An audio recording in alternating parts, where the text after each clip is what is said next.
और अब बात करेंगे संसद के शीतकालीन सत्र की, जिसकी शुरुआत आज से हो रही है और 20 दिसंबर तक ये सत्र चलने वाला है। बिल्कुल 20 दिसंबर तक मीनाक्षी ये सत्र चलेगा। कई अहम मुद्दे होंगे जिन मुद्दों पर जो है चर्चा होगी। देखना होगा विपक्ष इस बार संसद का शीतकालीन सत्र शांतिपूर्ण तरीके से चलने देता है या फिर नहीं, या फिर इस बार का भी जो सत्र है वो हंगामे की भेंट चढ़ता हुआ नजर आता है। रिपोर्ट देखिए।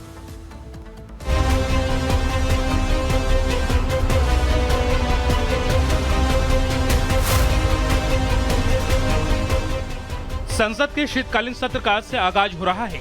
ये सत्र 20 दिसंबर तक चलेगा। इस सत्र में सरकार 5 नए बिल पेश करेगी। इसमें शिपिंग सेक्टर से जुड़े 3 बिल शामिल हैं। सरकार coastal shipping bill, Indian ports bill, merchant shipping bill पेश करेगी। भारतीय शिपिंग के विकास के लिए तीनों बिल काफी अहम हैं। 5 नए विधेयकों में सहकारी विश्वविद्यालय स्थापित करने वाला विधेयक भी शामिल है।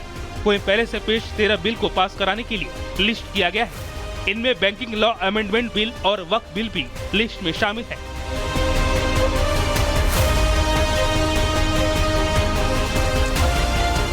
शीतकालीन सत्र में सबकी निगाहें वक्फ संशोधन विधेयक पर होगी, जिसे मानसून सत्र के दौरान लोकसभा में पेश किए जाने के बाद जेपीसी को भेज दिया गया है। जेपीसी को शीतकालीन सत्र के पहले सप्ताह के अंतिम दिन अपनी रिपोर्ट पेश करनी है। मौजूदा सत्र के हंगामे की आशंका है, क्योंकि विपक्षी दलों ने पहले ही वक्फ विधेयक की जांच करने वाली जेपीसी के कार्यालय को बढ़ाने की मांग की है।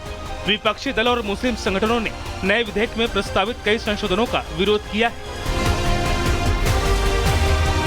सरकार ने शीतकालीन सत्र के लिए पूरी तैयारी की है, तो विपक्ष भी हंगामे के मूड में नजर आ रहा है।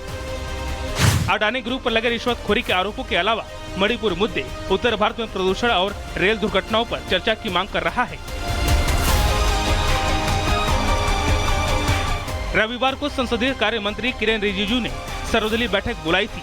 सर्वदलीय बैठक में 30 पार्टियों के कुल 42 नेता मौजूद थे। सरकार विपक्ष से सदन में सहयोग चाहती है, लेकिन विपक्ष ने अपने इरादे पहले ही जाहिर कर दिए हैं। कुल मिलाकर शीतकालीन सत्र में जोरदार हंगामे के आसार हैं। Bureau report, Republic Bharat.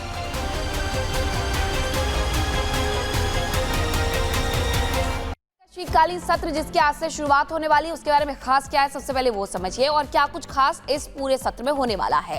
वक्फ संशोधन बिल 2024, जिसकी बात पहले के सत्र में हुई थी। 18वीं लोकसभा का ये तीसरा सत्र है और इसमें इस बात को लेकर के भी चर्चा होगी, क्योंकि जेपीसी की मांग की गई थी, जेपीसी गठित भी कर दी गई थी। अब ये सत्र 25 नवंबर से 20 दिसंबर तक चलने वाला है, जिसमें 19 बैठकें होंगी, पेश होने वाले हैं। इस दौरान 16 विधेयक। अब वो शांतिपूर्ण तरीके से पास हो पाते हैं या नहीं, ये भी देखना होगा। 16 विधेयक है जो पेश होंगे, 11 पर चर्चा, 5 पर मंजूरी के लिए पेश होंगे ये बिल, और इसे लेकर के क्या हंगामा होता है ये भी देखना होगा, क्योंकि आने वाले वक्त में जो मुद्दे हैं वो कौन कौन से रहने वाले हैं। अब आपको वो बता देते हैं कि वक्फ संशोधन बिल, जिसे लेकर के जेपीसी की रिपोर्ट का इंतजार किया जा रहा है। जेपीसी की मांग की गई थी और जेपीसी को में इसे लेकर के चर्चा हुई थी, फिर विचार और इसे पारित किया जाएगा। इस पर चर्चा होगी संसद में सत्र के दौरान और उसे पारित किया जाएगा।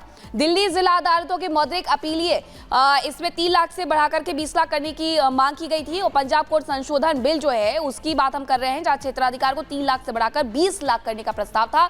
इसे लेकर के भी यहाँ पर चर्चा हो सकती है। मर्चेंट शिपिंग बिल की अगर हम बात करें तो भारत के समुद्री संधि दायित्वों को सुनिश्चित करने के लिए इस पर भी यहाँ पर चर्चा होगी। अन्य महत्वपूर्ण बिल में कोस्टल शिपिंग बिल, इसके बारे में भी इस सत्र के दौरान चर्चा हो सकती है। और भारतीय पोर्ट्स बिल की अगर हम बात करें 2024-25 के लिए, तो सप्लीमेंट्री डिमांड्स, इसे लेकर के भी यहाँ पर चर्चा होगी। फॉर ग्रांट्स शामिल है। तो ये तमाम ऐसे मुद्दे रहने वाले हैं जो 25 से लेकर के 20 दिसंबर तक चलने वाले संसद सत्र के दौरान चर्चा का विषय रहने वाले हैं। और चलिए अब आगे बढ़ते हैं, बात महाराष्ट्र की करते हैं, क्योंकि महाराष्ट्र में सीएम फेस कौन होगा इसकी रेस लगातार देखी जा रही है। लगातार ये रेस चल रही है, चर्चाओं का दौर चल रहा है और जो सस्पेंस है वो भी इसको लेकर बरकरार है। क्या देवेंद्र फडणवीस एक बार फिर से महाराष्ट्र की सत्ता पर काबिज होंगे, कुर्सी पर बैठेंगे, या फिर एकनाथ शिंदे के सर पर ही एक बार फिर से ताज सजता हुआ नजर आएगा, या फिर मध्य प्रदेश, राजस्थान, छत्तीसगढ़ की तरह बीजेपी एक बार फिर से सरप्राइज दे सकती है। रिपोर्ट देखिए।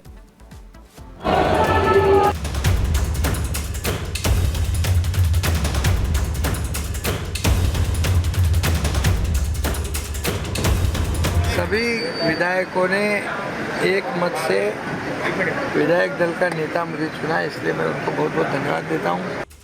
महाराष्ट्र में महायुति ने सत्ता तक पहुंचने की रेस बेहद शानदार तरीके से जीत ली है। सत्ता की लड़ाई महायुति ने ऐसी लड़ी कि विरोधी कहीं गायब हो गए, लेकिन अब सत्ता की कुर्सी पर बैठेगा कौन, इसे लेकर मंथन तेज हो गया है। देवेंद्र फडणवीस और एकनाथ शिंदे में से किसके नाम पर फाइनल मुहर लगेगी, इसे लेकर अभी बहुत कुछ तय होना बाकी है। खबर है कि आज मुख्यमंत्री एकनाथ शिंदे, उप मुख्यमंत्री देवेंद्र फडणवीस और उप मुख्यमंत्री अजित पवार दिल्ली आ सकते हैं। बीजेपी आलाकमान के साथ तीनों की मुलाकात होगी और सीएम पद को लेकर चर्चा होगी।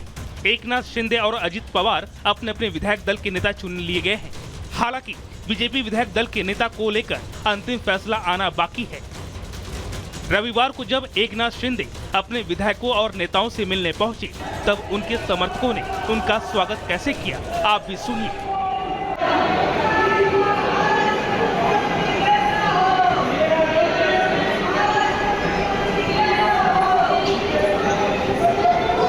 इतने भव्य स्वागत के बाद उन्हें सर्वसम्मति से विधायक दल का नेता भी चुन लिया गया। इन सभी विधायकों की मीटिंग हुई। इस विधायक के मीटिंग में माननीय शिवसेना मुख्य नेता एकनाथ शिंदे साहब को विधायक के मुख्य नेता गठ नेता नियुक्त किया गया और सभी विधायकों ने उसके लिए सपोर्ट किया। सीएम शिंदे ने इस मौके पर अपने विधायकों का धन्यवाद किया। सभी विधायकों ने एक मत से विधायक दल का नेता मुझे चुना, इसलिए मैं उनको बहुत बहुत धन्यवाद देता हूँ। जो विश्वास उन्होंने जताया, इसके लिए उनको बहुत बहुत शुभकामनाएं। शिंदे के खेमे की मांग है कि उन्हें मुख्यमंत्री बनाए रखा जाए। वहीं बीजेपी नेताओं की दृढ़ इच्छा है कि उन्हें प्रतिनिधि देवेंद्र फडणवीस को नई सरकार का प्रभारी बनाया जाए। ऐसे में इस मुद्दे को सुलझाने में बीजेपी आलाकमान का मत सबसे ज्यादा मायने रखता है। अब जहां तक बीजेपी आलाकमान के सीएम चुनने की बात है, तो वहां एमपी, छत्तीसगढ़ और राजस्थान में पार्टी ने चौंकाने वाले फैसले लिए हैं। ऐसे में अब क्या ये माना जाए कि महाराष्ट्र में भी चौंकाने वाला नाम सामने आ सकता है, या फिर देवेंद्र फडणवीस और एकनाथ शिंदे में से कोई इस कुर्सी पर बैठेगा? Bureau report, Republic Bharat. और हैदराबाद में एक कार्यक्रम में शिरकत की संघ प्रमुख मोहन भागवत ने कई मुद्दों पर उन्होंने बेबाकी से अपनी राय भी रखी और इस दौरान सनातन को लेकर के भी कहा कि भारत की संस्कृति और गौरव का प्रतीक है। बिल्कुल, सनातनियों को सीधा संदेश मीनाक्षी यहाँ पर आरएसएस प्रमुख देते हुए नजर आए और उन लोगों को भी खरी खोटी सुनाई, दो टूक जवाब दे दिया जो अक्सर सनातन को लेकर सवाल उठाते रहते हैं या फिर किसी न किसी तरह के अपशब्द कहते रहते हैं। रिपोर्ट देखिए।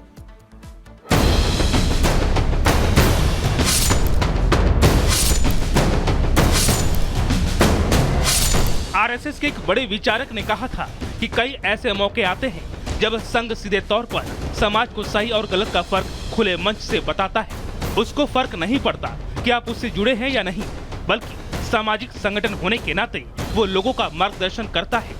संघ ने कई बार समाज को नए सरोकार से जोड़ा है। कुछ ऐसा ही हैदराबाद में राष्ट्रवादी विचारकों के सम्मेलन में भी देखने को मिला, जहाँ कार्यक्रम में शामिल हुए संघ प्रमुख मोहन भागवत ने एक बार फिर उसी काम को आगे बढ़ाया। संघ प्रमुख ने भारत के भूले गौरव को फिर से स्थापित किए जाने की बात कही। विदेशी शासक आए, खासकर अंग्रेज आए, तब ये सारा उन्होंने अपने हाथ में लिया, क्योंकि उनको यहाँ से माल ले जाना था, रेवेन्यू ले जाना था। उसके चलते धीरे धीरे इस स्थिति में हम पहुंचे कि आज हमको बताना पड़ता है कि ये हमारे हैं, हमारे है। ये बताने का विषय हो, ये हमारे लिए बहुत दुर्भाग्य की और थोड़ी सी शर्म की भी बात है।